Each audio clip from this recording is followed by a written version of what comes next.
It starts here, inside a brightly colored classroom at the Zero Waste Training Center in Ankara. Children gather around recycling stations, carefully learning how to sort plastic, paper and organic waste. What may look like a simple school activity is, in fact, the foundation of a much larger transformation.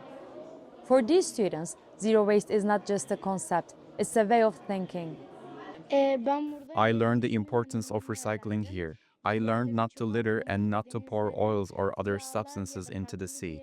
And I learned how important it is for us to be careful. We can, for example, throw the newspaper into recycling bins to prevent trees from being cut down. In this way, fewer trees will be cut. Turkey's zero waste journey began as a national initiative in 2017, but quickly evolved into a global model. Over the years, the country has significantly reduced waste, boosted recycling rates, and embedded environmental awareness into everyday life. The project has not only transformed municipalities and industries, but also mobilized millions of citizens.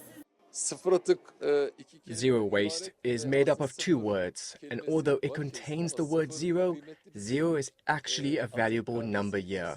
In terms of a waste report card, zero is the best grade. This is what we try to instill in our children. We believe that things we do not need should not be consumed, purchased or spent on. What began as a small initiative in Turkey under First Lady Emine Erdoğan's guidance nearly a decade ago has now grown into one of the world's most ambitious and impactful environmental movements. Today, that vision extends far beyond national borders. With her advocacy, International Zero Waste Day was formally recognized by the United Nations and is now being marked for the fourth time this year, with growing global engagement and a renewed sense of responsibility.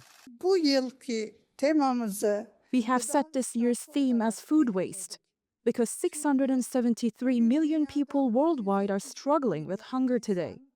More than 2 billion people lack access to adequate and balanced nutrition. 1 in every 12 people lives under the risk of chronic hunger. And together, we must put an end to this. By doing so, we can stand in solidarity with our brothers and sisters who live on the brink between hunger and death in Africa, Asia, Gaza, and many other regions of the world. Turkey is now positioning itself at the center of global environmental diplomacy.